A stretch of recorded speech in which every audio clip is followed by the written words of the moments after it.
50 días después de la resurrección, 120 personas estaban reunidas en una habitación cerrada en Jerusalén. No predicaban, no celebraban, esperaban. Y entonces ocurrió algo que ninguno de ellos había experimentado. Un sonido como de viento huracanado llenó toda la casa. Algo parecido a lenguas de fuego apareció sobre cada una de sus cabezas, y de repente, personas que nunca habían salido de Galilea comenzaron a hablar en idiomas que no habían aprendido nunca. Fuera en las calles, peregrinos llegados de todo el mundo, conocidos, se detuvieron en seco, porque cada uno escuchaba su propio idioma, su propia lengua, sus propias palabras. Nadie supo explicarlo, nadie pudo ignorarlo. Lo que ocurrió ese día no fue un fenómeno religioso menor en una pequeña provincia del Imperio Romano, en que algo cambió para siempre, y hay detalles de ese día que casi nunca se cuentan, que transforman por completo la manera de entender lo que ocurrió en esa habitación y lo que ocurrió después. Para entender lo que ocurrió en Pentecostés, es importante entender primero lo que esa fecha significaba para el mundo judío, mucho antes de que los discípulos se reunieran en aquella habitación. Pentecostés no era una fecha nueva,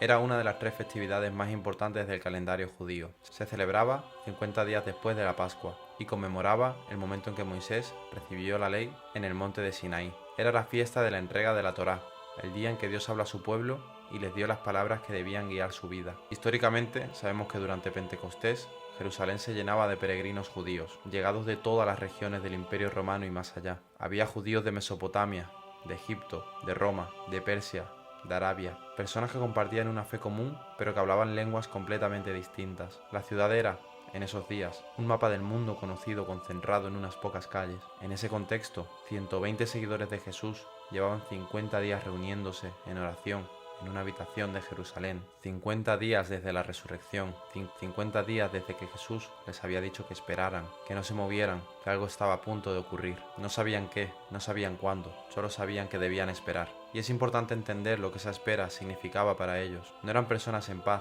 eran personas que habían visto a su maestro crucificado, que lo habían resucitado, y que ahora estaban encerradas en una ciudad que les consideraba seguidores de un agitador ejecutado por Roma. El miedo era real, la incertidumbre era real, y sin embargo, esperaban. En este vídeo vamos a adentrarnos en ese día, vamos a ver qué ocurrió realmente, qué significaba cada uno de los signos que acompañaron ese momento, y por qué lo que comenzó en esa habitación se extendió por todo el mundo conocido en pocas décadas. Porque hay algo en la historia de Pentecostés que casi nadie señala, y que explica por qué ese día sigue siendo uno de los más importantes de la historia humana. La mañana del día de Pentecostés, 120 personas estaban reunidas en el mismo piso superior donde semanas antes Jesús había celebrado la última cena con sus discípulos. Entre ellos estaban los 11 apóstoles, varias mujeres que habían seguido a Jesús desde Galilea, y María, su madre. Llevaban días orando juntos, días de silencio, de espera, de una tensión que no tenía nombre todavía. Y entonces, según los registros bíblicos, de repente vino del cielo un sonido como un viento recio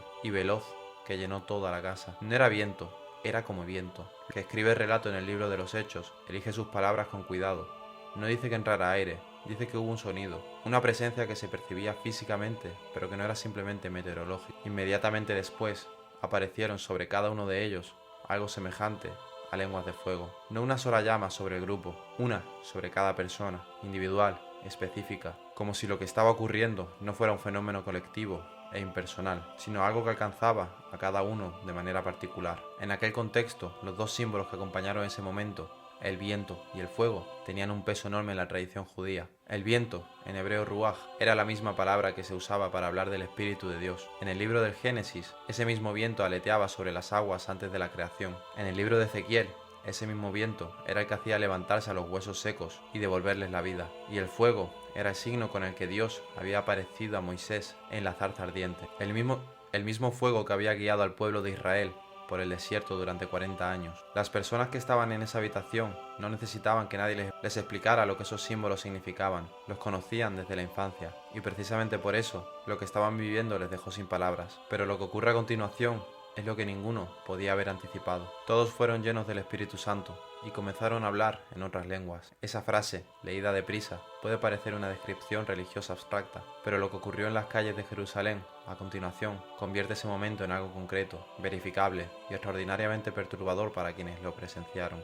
Los 120 salieron a la calle, y los peregrinos que llenaban Jerusalén ese día comenzaron a agolparse a su alrededor con una expresión de desconcierto absoluto, porque cada uno de ellos, viniera de donde viniera, escuchaba a aquellos galileos hablar en su propio idioma, no en arameo con acento extraño, no en griego con errores. Los registros bíblicos enumeran los lugares de origen de quienes escuchaban partos, medos, elamitas, habitantes de Mesopotamia, de Judea, de Capadocia, del Ponto, de Asia, de Frigia, de Panfilia, de Egipto, de Libia, de Roma, de Creta y de Arabia. Es una lista que abarca prácticamente a todo el mundo conocido en aquella época, y todos escuchaban lo mismo en su propia lengua. Hay algo que casi nadie tiene en cuenta cuando lee este relato. Los que hablaban eran galileos, y en aquel contexto, los galileos tenían fama de hablar con un acento muy marcado, de ser personas sencillas, sin formación académica, identificables de inmediato por su manera de expresarse. Pedro, su líder, sería reconocido horas después en el juicio de Jesús precisamente por su acento galileo. Y sin embargo, aquella mañana hablaban con una fluidez que dejaba sin respuesta a personas cultas llegadas de los rincones más alejados del imperio.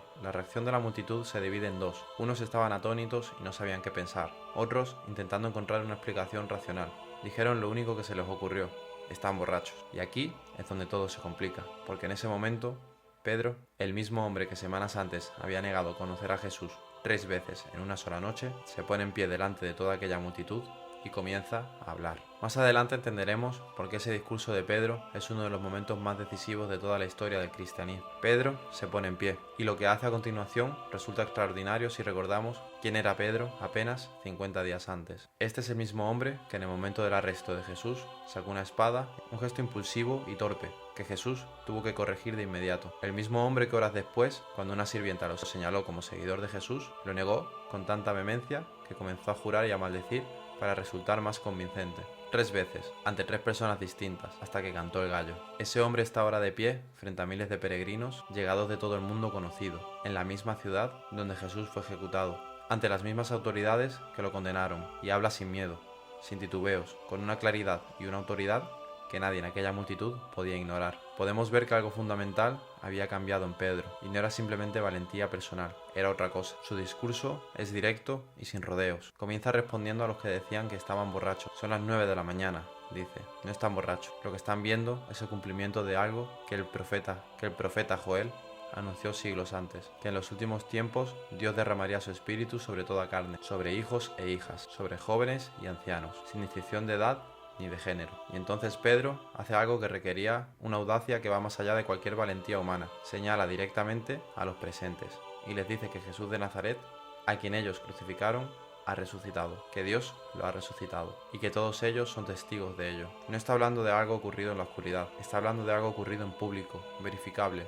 ante personas que estaban en Jerusalén cuando sucedió y que podían contrastar cada palabra. Y aquí es donde la historia alcanza su clímax, porque la reacción de la multitud ante ese discurso no es la que nadie habría esperado. Cuando Pedro termina de hablar, el texto bíblico describe la reacción de la multitud con una expresión que en griego original tiene una fuerza que las traducciones no siempre transmiten del todo. Dice que fueron compungidos de corazón, literalmente, que algo en su interior fue atravesado, herido, tocado en un lugar que no esperaban, y preguntaron, ¿qué debemos hacer? No es una pregunta académica, no es curiosidad intelectual, es la pregunta de personas que acaban de entender algo que cambia todo lo que creían saber, y que no saben cómo vivir con ese entendimiento. Pedro responde con 3 palabras que resumen todo su mensaje: arrepentíos, bautizaos, recibiréis. Históricamente sabemos que ese día se bautizaron aproximadamente 3.000 personas, no en un templo, no en una ceremonia privada, en las calles y los estanques públicos de Jerusalén, en el mismo lugar donde días antes las autoridades habían ejecutado a Jesús, ante la misma población que había pedido su crucifixión.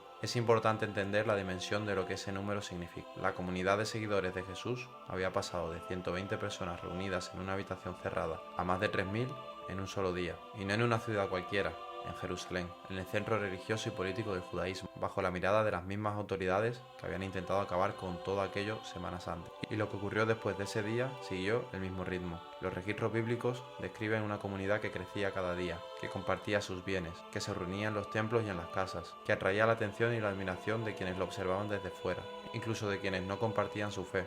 En pocos años, aquella comunidad, nacida en una habitación de Jerusalén, había llegado a Roma, a Antioquía, a Corinto, a Efeso, sin medios de comunicación, sin infraestructura, solo con el testimonio de personas que decían haber visto algo que no podían dejar de contar. Pero hay algo que los registros bíblicos mencionan casi de pasada, y que abre una pregunta que conecta ese día de Pentecostés con nosotros de una manera que no es fácil de ignorar. Aquella comunidad no creció por su organización ni por su estrategia, creció por algo mucho más simple y mucho más difícil de fabricar. ¿Qué tenían aquellas personas que los demás no podían explicar? ¿Qué dice eso sobre lo que ocurrió realmente en esa habitación? Hay una pregunta que este relato deja abierta y que merece ser respondida con honestidad. Si lo que ocurrió en Pentecostés fue simplemente un fenómeno emocional, un momento de entusiasmo colectivo provocado por semanas de espera y tensión, lo lógico sería que se hubiera disipado en pocos días, que aquellas 3.000 personas hubieran vuelto a sus casas, sus países, sus vidas y que el recuerdo de aquella mañana se hubiera ido diluyendo con el tiempo, como se diluyen todas las experiencias intensas. Pero no ocurrió eso. Históricamente, sabemos que muchos de los que estaban en Jerusalén ese día